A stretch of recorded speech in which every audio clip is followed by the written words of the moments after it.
नमस्कार दोस्तों, स्वागत है आप लोगों का। मेरा नाम है गौरव शर्मा और हम आपसे आज एक बहुत ही इम्पॉर्टेंट मुद्दे पर चर्चा करने के लिए आए हैं। जब भी हम जंगलों की बात करते हैं, जनजातियों की बात करते हैं, दोनों एक दूसरे के पूरक हैं।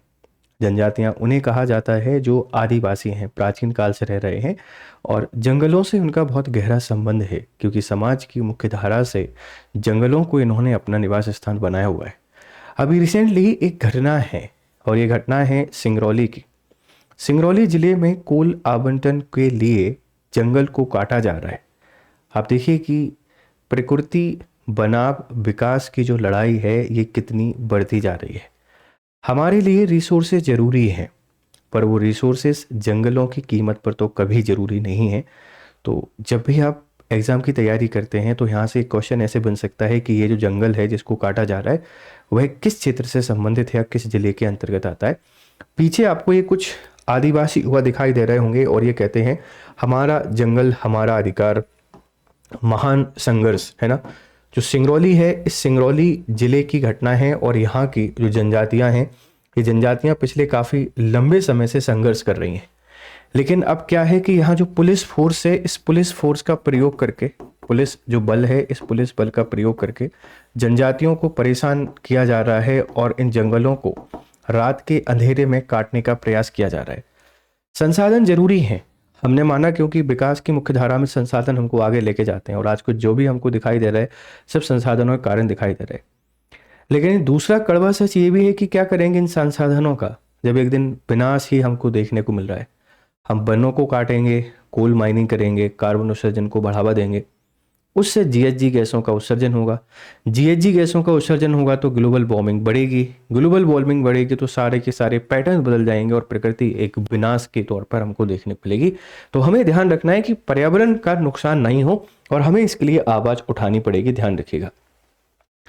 उद्योगपति के लिए काट रहे हैं 6 लाख पेड़, उजाड़ रहे हैं जंगल पहरे के लिए सैकड़ों पुलिसकर्मी। भास्कर की एक रिपोर्ट है, ध्यान रखना। ये सिंगरौली से है। कहाँ की घटना है? सिंगरौली की। ध्यान रखना। खबर क्या है आप इसको समझो। वासी वेरहद गांव एवं आसपास के 4 गांव, सिंगरौली जिला मध्य प्रदेश, घिरौली कोल ब्लॉक, बेटा ध्यान रखना, घिरौली कोल ब्लॉक परियोजना के नाम से जानी जाती है। इसमें 1397.54 हेक्टेयर जमीन है, इसका अधिग्रहण किया जाएगा।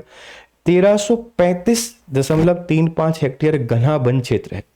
मतलब ये जमीन का अधिग्रहण हम लोग कर रहे हैं। इस जमीन में पूरा का पूरा जंगल है। अब अधिग्रहण करेंगे तो किसके लिए करेंगे? माइनिंग के लिए। और माइनिंग हमको करनी है तो ऐसा तो हो नहीं सकता कि पेड़ खड़े रहें और माइनिंग कर लें। सबसे पहले इन जंगलों को काटा जाएगा। जंगलों को काटने से कितना बड़ा पर्यावरणीय लॉस हमको होगा हम कल्पना भी नहीं कर सकते, क्योंकि वैसे भी जंगल कितने से बचे, थोड़े से बचे, उनको ही काट रहे हैं। इन जंगलों को काटेंगे तो कितने वन्यजीव बेघर हो जाएंगे और वन्यजीव बेघर होंगे तो पूरा जो जैव विविधता है उस पर संकट हमको देखने को मिल जाएगा। एक बार कोल माइनिंग ना हो चलेगा, कोई दिक्कत नहीं है, हम ऑल्टरनेटिव तलाश सकते हैं उसके। लेकिन अगर वन कट गए तो इनका कोई ऑल्टरनेटिव नहीं है। इस बात को सरकार को ध्यान रखना चाहिए और हम लोगों की रिस्पॉन्सिबिलिटी बनती है कि ऐसे मुद्दों पर आवाज उठाएं और यहाँ के लोगों के जो अधिकार हैं इन अधिकारों की लड़ें, प्रकृति के अधिकार की लड़ें और सरकार को ये रियलाइज कराएं कि वो सरकार की गलती है, ऐसा नहीं करना चाहिए। तो कौन सी परियोजना है? घिरौली कोल ब्लॉक परियोजना। काटने वाले पेड़ लगभग 5,70,666 कुल पेड़ हैं और पहले चरण में 33,000 पेड़ों को काटा जाएगा जो कि 72 हेक्टेयर के अंतर्गत आते हैं। आप सोचिए 5 लाख पेड़ों को काटना, ये अनुमानित है। टोटल संख्या ज्यादा भी हो सकती है। एक पेड़ हम लगा नहीं पा रहे, लगा रहे हैं तो उसको ग्रो नहीं कर पा रहे, लेकिन काटने के लिए इतने पेड़ हम तैयार हैं, जो कि एक बहुत ही जघन्य अपराध है। यहाँ न्यायपालिका, सामाजिक कार्यकर्ता, मीडिया, सभी लोगों को आगे आना चाहिए। घिरौली कोल ब्लॉक परियोजना अगर बंद होती है तो बंद हो जानी चाहिए, क्योंकि पर्यावरण का नुकसान है, ग्लोबल वार्मिंग हमको होगी, बहुत सारी जनजातियां बेघर हो जाएंगी, बहुत सारे वन्यजीव बेघर हो जाएंगे। ये परियोजना पूरे तरीके से गलत है, हमको इसका यहाँ पर विरोध करना चाहिए। तो आपसे पूछ सकता है कि घिरौली कोल ब्लॉक कहाँ है? सिंगरौली में। चर्चा में क्यों है? चर्चा में इसलिए है क्योंकि यहाँ पर जो वन है इन वनों को काटा जा रहा है। कितने हेक्टेयर एरिया को हम लोग एक्वायर्ड कर रहे हैं और कितने वन यहाँ पर कर रहे हैं, ये सारी बातें आप लोग ध्यान रख लीजिएगा, ठीक है। अब देखो प्रमुख मुद्दे क्या है। आदिवासी अधिकार और विस्थापन। गांव के 6 से 7 गांव सीधे प्रभावित हैं। जंगल पर आजीविका पहचान संस्कृति निर्भर है। और FRA फॉरेस्ट राइट एक्ट 2006 के तहत इनको वन अधिकार मिले हुए हैं और इनका उल्लंघन होगा, पहली चीज। तो सबसे बड़ी चीज ये है कि जो ग्राम सभा है, इन ग्राम सभाओं की वास्तविक सहमति के बाद ही कोई फैसला लिया जा सकता है। और अगर जंगल कट रहा है और इस जंगल के कटने का विरोध हो रहा है तो हम लोग सीधा सा यहां पर कह सकते हैं कि ग्राम सभा है, इनकी सहमति नहीं ली गई है। मतलब फॉरेस्ट राइट एक्ट 2006 का सीधा सीधा यहां पर उल्लंघन देखने को मिल रहा है। उसी तरीके से पर्यावरणीय विनाश, साल, सरई, साजा, महुआ, जामुन जैसे प्रजातियों के घने जंगल का उन्मूलन है। 6 लाख पेड़ों की कटाई होगी। जलवायु, जल स्रोतों, जैव विविधता पर गहरा प्रभाव पड़ेगा। पुनर्वनीकरण पूरी तरह दूसरे जिलों आगर मालवा, सागर, शिवपुरी, रायसेन में होगा। इससे स्थानीय परिस्थितिकी को पुनर्स्थापित नहीं हो पाएगी। पुनर्वनीकरण की जो प्रक्रिया है वो दूसरे जिलों में की जाएगी। उस आसपास के क्षेत्र में ना तो जैव विविधता पनपेगी, ना वहां पर फिर इस तरीके से जंगल बन पाएगा, ना वहां पर वन्यजीव आएंगे, जल स्रोतों का नुकसान हो जाएगा, पूरे पर्यावरण की क्षति हो जाएगी और एक बहुत बड़ा मानवीय संकट हमको यहाँ देखने को मिल जाएगा। माना कि कोयला आपको मिल जाएगा, पर ये जो मानवीय संकट है ये कितना बड़ा होगा, हमको इसके बारे में सोचना चाहिए। आप इसको शेयर करें, आपकी राय हमको जरूर दें कि सरकार का ये काम, ये कदम कितना खराब है।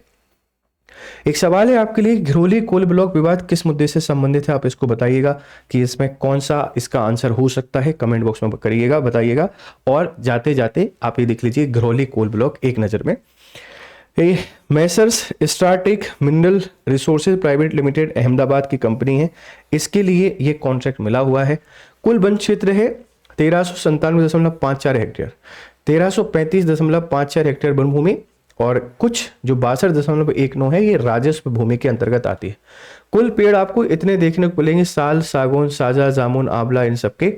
और पहले चरण में 345 हेक्टेयर क्षेत्र कट जाएगा। देखो अगर ये वन कट जाएंगे ना तो बहुत अन्याय होगा और इस अन्याय से हमको बचाना है, हमें पर्यावरण का संरक्षण करना है। और आप अगर MPPSC की तैयारी कर रहे हैं तो अपने भविष्य को संरक्षित करने के लिए स्टडी IQ से जुड़िए। आपकी प्रिपरेशन को बेहतर करने के लिए हम लोग लेकर आए हैं आरंभ 15.0 बैच, जिसकी शुरुआत 8 दिसंबर से हो रही है। ये मेरा कोड है GRS लाइव, आप इसको यूज करें। एक ऐसा बैच जहां पर प्रीलिम्स, मेंस, इंटरव्यू की तैयारी बेहतर तरीके से होती है। क्लास टीचर आपको मिलते हैं, मेंटरशिप आपको मिलती है, टेस्ट सीरीज मिलते हैं, MCQ मिलते हैं और बहुत शानदार तरीके से आपको पढ़ाया जाता है। जुड़िए इन कोर्सेज से, आपकी प्रिपरेशन को बेहतर कीजिए। फिर मिलते हैं आपसे दूसरी क्लासेस में, तब तक खुश रहें, मस्त रहें। Have nice time, good day to all.